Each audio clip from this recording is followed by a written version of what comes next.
Greetings, travelers! So today we're going to start on a new tutorial series. This is going to be covering custom NPCs. As anybody that's played my mod packs knows, I very much am in love with that particular mod, the abilities that it has. I do, however, see a lot of people ask questions about certain features. Now, I am not by any means going to go into ultra advanced like scripting, but I do want to try and clear up some of the confusion for different areas and possibly give some ideas on some of the more extended features like adding music.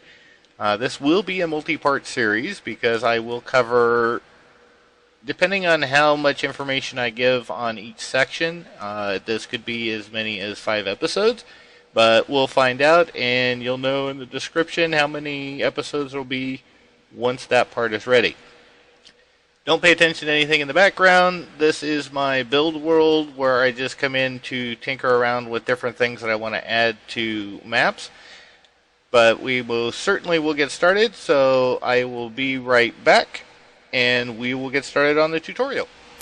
Welcome back, everybody. Alright, so the first part of the tutorial, we're just going to cover the 4 basic tools. Now, there is the NPC one.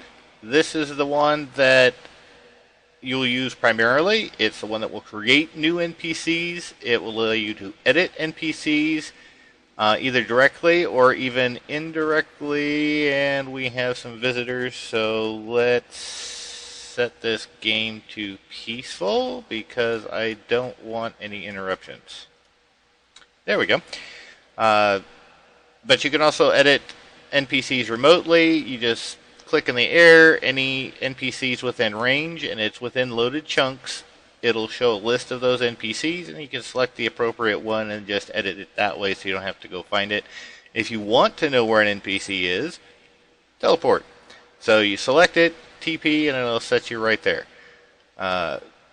Reset all, reset, if you have a specific NPC selected, reset will set that NPC back to its default state. Not default as in brand new NPC, but whatever settings you had. So if it had a path or if it had something else it was doing, it'll set it back to 0.0 in whatever it's supposed to do. And of course, delete to remove that NPC if you don't want it anymore. Reset all. Every NPC in the list, you reset it just like the individual NPC. That's handy if you're trying to get everything going from, in sync. You reset all, everybody starts back from their beginning point, and that way if you have anybody that's supposed to do things at a certain time, they won't be too far out of sync. Freeze NPCs literally does that. No matter what an NPC is doing or where it is going, every NPC that's in this list will just stop. They won't do anything, they won't move, nothing. Alright, the next one is the mob cloner. Now the mob cloner is handy because, one, let's say you've created an awesome NPC. You want to use it as a base. For example, I use it for the guards in my map. I would create the base guard, give him all the stats, give him his basic movement and everything, and then I would clone him so that instead of having to do all that individual work every single time, I can just use the clone NPC, save that NPC, and then place a duplicate anywhere else in the world. And then all I'd have to do is change, if it's going to be the same kind, like a guard in this case, the only thing I'll have to do will change his name. So it makes it real easy and fast for duplicating NPCs. Real good use of it that I've done is, if you've got a town where you're going to have merchants and, all kinds of different types of NPCs, set up a base NPC with all their stats and the general information they need, and then clone it, and then that way all you have to do is, like say for a merchant, you clone it and then change the store so it's selling what you want for that particular merchant, the name. Very minor stuff would have to be fixed once you get a base NPC template. The pather is used so that most of the time you'll set an NPC to just wander aimlessly, but like for a guard, guards don't typically tend to wander aimlessly. They generally have an area that they cover. So Pather is good because what you can do is you right-click on an NPC, that'll sync the NPC to the path, and then as you go along, you just click the block for where you want the NPC to travel to. Now there are distance limitations. By default, I believe it's 32 blocks. You can extend it, but keep in mind that NPCs tend to have a little bit of issue moving into and out of loaded and unloaded chunks, so keep that in mind if you're going to have them on some kind of set path. But you just click and then you'll have an entire list of paths, and then basically what will happen is that NPC, once you change the movement, which will be something we will cover more in detail, they will follow that series of points back and forth. So like in the case of a guard, he'll patrol his route back and forth. The scripter, this is something that we won't cover because this is that part of the mod that I've not really gotten much into. I'm not good at scripting in that sense, but this is the tool that you would use so that you could do some of the more advanced features that CustomNPC's does, such as scripting, which means you literally can program the NPCs to do more than the stuff that he has in the GUI. In some cases, you could have an NPC that will lead a player somewhere on a set path, and as they hit to certain points, they say something or do something. You can do some really advanced stuff with scripting. So, first thing we're going to do, we're going to grab the NPC one, and we're going to create a brand new NPC. And for the purposes of the tutorial, we're just going to leave it whatever name he randomly gets.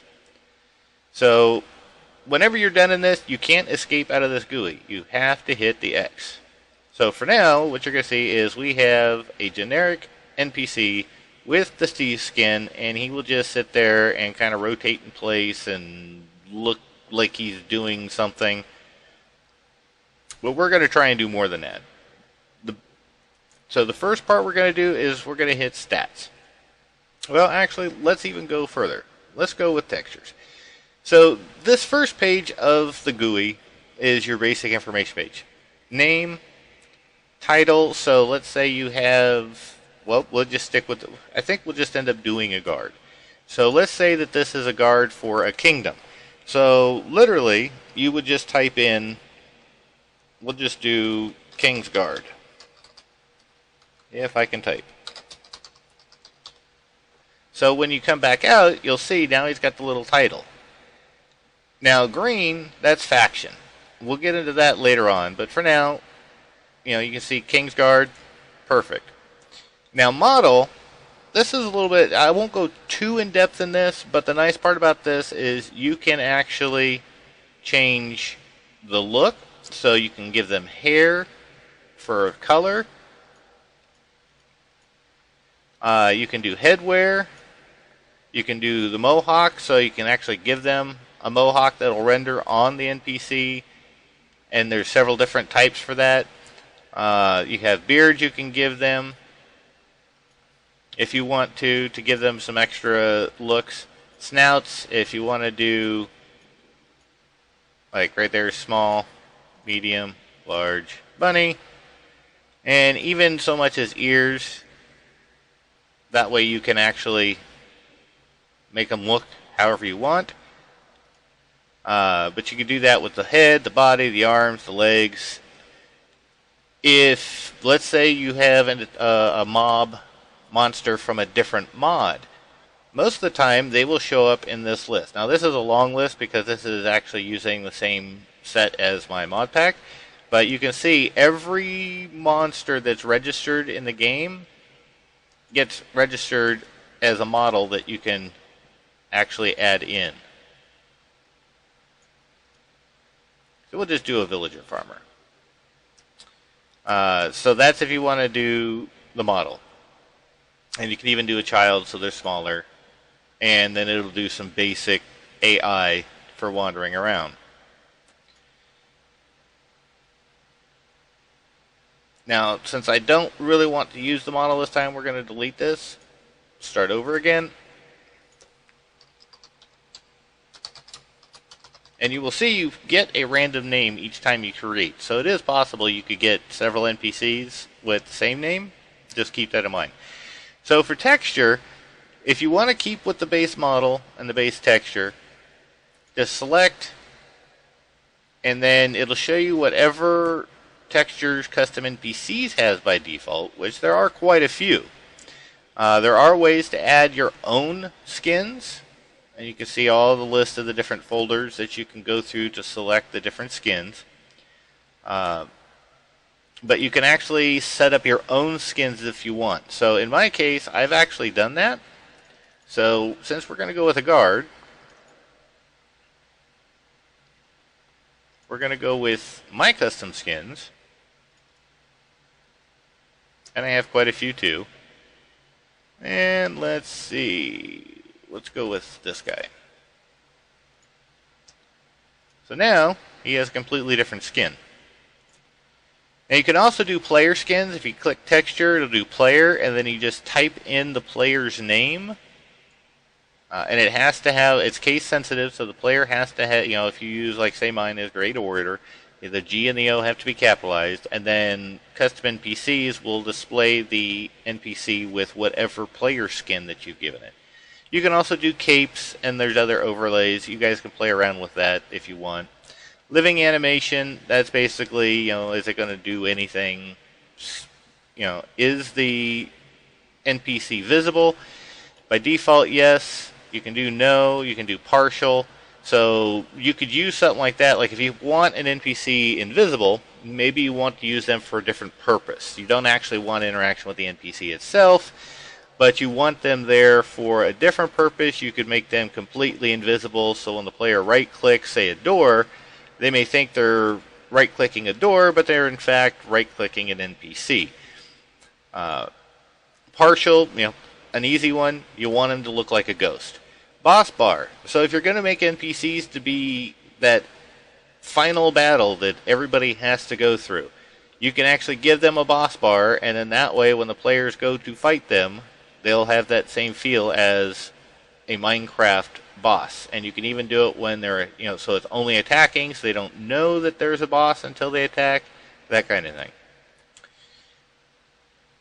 With the show here, this is for the name, so if you don't want the name to display, you hit hide and they just look like a regular NPC. So that's, show when attacking or just show all the time. That's entirely up to you. Size, you can actually increase the size of the NPC. So if you do 30, there you go. Now you have a giant. We're going to leave it at 5 just for the purposes of this. But you can make it any size you want from, as you saw, 1 to 50. Or 30. Alright, so the last part of the article. So that's pretty much it for the display section of the GUI. So we'll leave it for this episode. That'll be just the basics. We're getting started, getting introduced. The next episodes following we'll cover stats, the AI, using the inventory, some of the advanced features, and you can see the stats, lots of information here. AI, also lots of information. Inventory, we will cover that in more detail. The advanced, for things like roles, jobs, and other features that you can edit with the NPCs. And then we'll do an overview of basically all the different features here, which affect, as it says, global, everything. Not just the specific NPC, but that is going to be probably the last tutorial, since this is going to cover a wider range of effect than each of the individual tabs. So for now, I want to thank you all for coming by and checking the tutorial. Again, based on the timing, this will probably be 5 or 6 episodes. But I hope you enjoy it, and if you have any comments or questions about CustomNPC's, please leave them in the comments, and I will do what I can to answer those questions in a future tutorial. Thank you very much, and you guys have a great day.